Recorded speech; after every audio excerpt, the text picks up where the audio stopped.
ఉన్నటువంటి కార్యక్రమము రాష్ట్ర ప్రభుత్వం చేత ప్రజాపాలన కార్యక్రమము గత సంవత్సరం నుంచి కూడా నిర్వహించుకోవడం జరుగుతుంది. మరి ప్రజాపాలనలో భాగంగా ఈరోజు జరుగుతున్నటువంటి కార్యక్రమము ఇందిరమ్మ ఇండ్లు, రేషన్ కార్డులు, మరి అదేవిధంగా మహిళా భరోసా, రైతు భరోసా, 6 గ్యారంటీల్లో ఇవన్నీ భాగాలుగా ఉన్నాయి. కాబట్టి ఈరోజు ప్రత్యేకంగా ఇందిరమ్మ ఇండ్ల కార్యక్రమము, రేషన్ కార్డులు. మన తెలంగాణ ప్రభుత్వం మనకు దాదాపుగా 40 లక్షల రేషన్ కార్డులను మనకు కేటాయించడం జరిగింది. ఎవరైతే పేదవారు రేషన్ తెచ్చుకోలేకుండా బ్రతికే వాళ్ళు చాలామంది ఉన్నారు.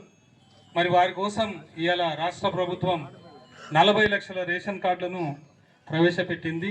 ఖచ్చితంగా 40 లక్షల రేషన్ కార్డులు మనకి రాష్ట్ర ప్రభుత్వం ద్వారా మనకు అందజేయడం జరుగుతుంది. గ్రామ కమిటీల ఆధారంగా, ఇందిరమ్మ కమిటీల ఆధారంగా వాళ్ళే సెలెక్షన్ చేస్తారు. మరి ఇండ్లు కూడా నిరుపేదలైనటువంటి ప్రజలు ఎవరైతే ఉన్నారో, నిరుపేదలైనటువంటి లబ్ధిదారులు ఎవరైతే ఉన్నారో వారికి ఇదివరకే దరఖాస్తులు తీసుకోవడం జరిగింది. వాటిలో భాగంగా మీకు ఒక కమిటీ అంటే ఆఫీసర్లు వచ్చి మీ ఇంటి దగ్గరకు వచ్చి ఫోటోలు తీసుకొని మీ ఆర్థిక స్థితిగతులను, మీకు ఏవైతే మీకు సంబంధించినటువంటి ఆస్తులు అవి ఇవన్నీ ఏవైతే ఉన్నాయో వాటి గురించి పరిశీలన చేసి వీళ్ళు అర్హుల అనర్హుల అనేది ప్రభుత్వం నిర్ణయం తీసుకున్నది. ఇండ్లు ప్లాట్ ఉండి ఇండ్లు ఎవరికైతే కావాలనో వాళ్ళ లిస్టు సపరేట్గా తయారు చేయబడింది. మరి ఇంకోటి ప్లాటు లేని వాళ్ళ లిస్టు కూడా ఇంకోటి తయారు చేయబడింది. అయితే ఇళ్ళకు సంబంధించిన లిస్టు ఇప్పుడు మున్సిపాలిటీ నుంచి వార్డ్ ఆఫీసర్లు ఉన్నారు. వాళ్ళు 7వ వార్డుకు సంబంధించి 8వ వార్డుకు సంబంధించి లిస్టు చదువుతారు. మీరు జాగ్రత్తగా లిస్టు చదివేటప్పుడు వినండి. దాంట్లో మీ పేరు ఉంటే మీరు మళ్ళీ దరఖాస్తు ఇవ్వాల్సిన అవసరం లేదు. దాంట్లో పేరు లేకుంటే మాత్రం మీరు మళ్ళీ ఇంటి కోసము ప్లాట్ ఉంటేనే దరఖాస్తు చేయండి. ఇంటి కోసము మీరు ప్లాట్ ఉంటేనే దరఖాస్తు చేయండి.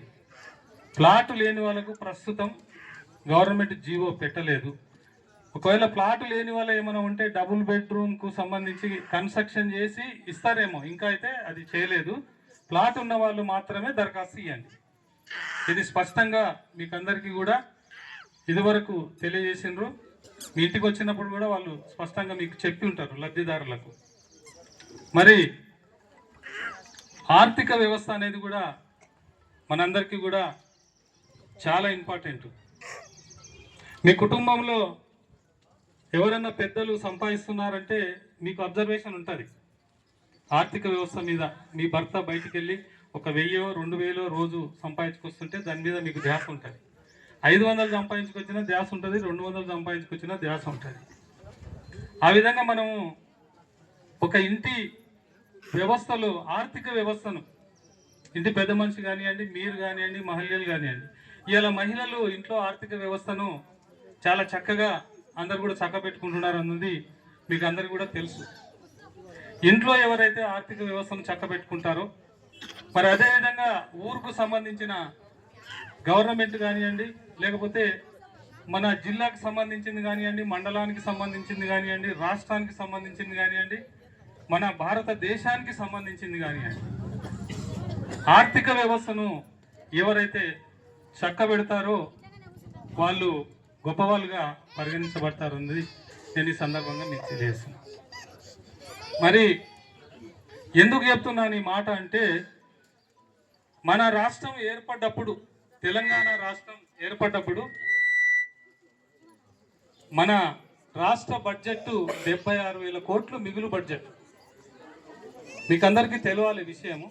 76,000 కోట్లు మిగులు బడ్జెట్. అయితే ఈ 10 ఏళ్ల కాలంలో మనకేమైందంటే అది లక్షల కోట్లలోకి అప్పుల రూపకంగా వెళ్ళిపోయింది. మరి అలా మన రాష్ట్ర ముఖ్యమంత్రి రేవంత్ రెడ్డి ఈ ఆర్థిక వ్యవస్థ చిన్న భిన్నం అయినందుకు వారు ఈ సంవత్సర కాలం నుంచి కూడా మరి రాష్ట్ర ఆర్థిక వ్యవస్థను రాష్ట్ర బడ్జెట్ను మెరుగుపరచాలన్న ఉద్దేశంతోన ఆయన విదేశాలకు వెళ్ళి పెద్ద పెద్ద కంపెనీలను తీసుకొచ్చి ఆ కంపెనీల ద్వారా మనకు చాలా లబ్ధి చేకూరుతుంది. కాబట్టి ఈ రాష్ట్రానికి ఆయన మనకు ఆర్థిక వ్యవస్థను మెరుగుపరచడానికి ఇవాళ విదేశీ పర్యటనలో ఉన్నారని చెప్పి మీకు ఈ సందర్భంగా తెలియజేస్తూ, రేవంత్ రెడ్డి చాలా ధైర్యవంతుడు. మన రాష్ట్ర ముఖ్యమంత్రి చాలా ధైర్యవంతుడు. ఎదుటి వారి మీద అంటే తెలంగాణ బీఆర్ఎస్ పార్టీ మీద పోరాటం చేసి మరీ కూడా మనకు మేలు చేయడానికి, కింది స్థాయి ప్రజలకు, పేద ప్రజలకు మేలు చేయడానికి ఆయన కంకణం కట్టుకొని ఈ రాష్ట్ర అభివృద్ధికి తోడ్పాటు అవుతున్నాడని చెప్పి మీకు ఈ సందర్భంగా మనవి చేస్తున్నాను. మరి దేవరకద్ర శాసనసభ్యులు గౌరవ మధుసూదన్ రెడ్డి గారు కూడా మన నియోజకవర్గానికి విద్య, వైద్యం చాలా ముఖ్యం అని చెప్పి వారు ఉదయం 4:30 నుంచి రాత్రి 10, 10:30, 11 వరకు అహర్నిశలు మన నియోజకవర్గం గురించి ఆయన పోరాటం చేస్తున్నాడు. వ్యక్తి చాలా మంచి వ్యక్తి. ప్రతి ఒక్కరిని కూడా నిగూఢంగా పరిశీలించి వారికి ఏదైనా ఆపద ఉంటే 24 గంటలు మనం ఎప్పుడు ఫోన్ చేసినా ఆయన ఫోన్ లిఫ్ట్ చేస్తారు.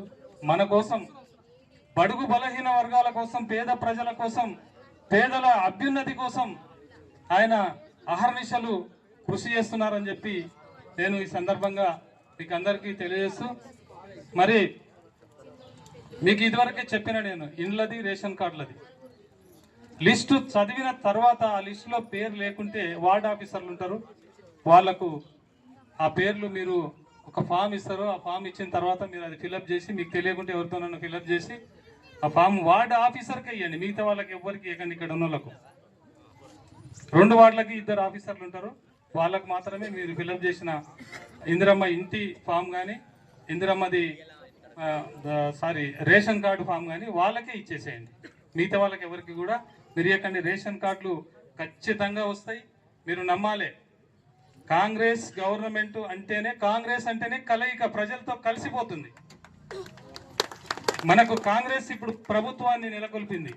మన రాష్ట్రంలో కాంగ్రెస్ పార్టీ ప్రభుత్వం ఉంది కాబట్టి మనం అందరం కూడా మనం చూసినాం. మనకు 10 ఏళ్లలో ఇతర గవర్నమెంట్ల నుంచి మనకు ఒక ఇల్లు రాలే, ఒక రేషన్ కార్డు రాలే. వచ్చిందా అమ్మా మీకు? ఎవరికన్నా ఇల్లు ఎవరికైనా వచ్చిందా? రేషన్ కార్డు ఎవరికైనా వచ్చిందా? చెప్పండి అమ్మ. రాలేదు కదా, రేషన్ కార్డు రాలే, ఇల్లు రాలే. మరి ఇంకా వాళ్ళు ఉట్టిదానికి అల్లర్లు చేస్తున్నారు. ఈ మధ్యన అక్కడక్కడ మనం వింటున్నాము, ఉట్టిదానికి అల్లర్లు చేస్తున్నారు. మీరు ఎవ్వరి మాటలు కూడా నమ్మకండి.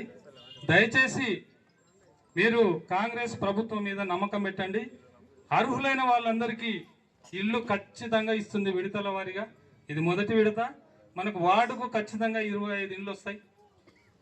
రేషన్ కార్డులు కూడా అందరికీ వస్తాయి. అర్హులైన వారందరికీ కూడా రేషన్ కార్డులు వస్తాయి. మీరు ఇంతకుముందు ఇల్లు ఉన్న వాళ్ళు కూడా ఇల్లు పెట్టుకున్నారు. దయచేసి ఆ పనులు చేయకండి. పేద వాళ్లకు సహకరించండి, ఇల్లు లేని వాళ్లకు సహకరించండి. మనమే ఎంకరేజ్ చేయాలి అందరినీ కూడా. పేదోడు ఇల్లు లేకుండా ఉండి బయట ఎక్కడో తిరుగుతుంటే అది మంచిగా ఉండదు. మనము సహాయం చేసే గుణంతోన మనం అందరం కూడా ముందుకు పోవాలి. మరి ప్లాట్ ఉన్న వాళ్ళకు మాత్రం ఇల్లు ఖచ్చితంగా ఇవ్వబడుతుంది.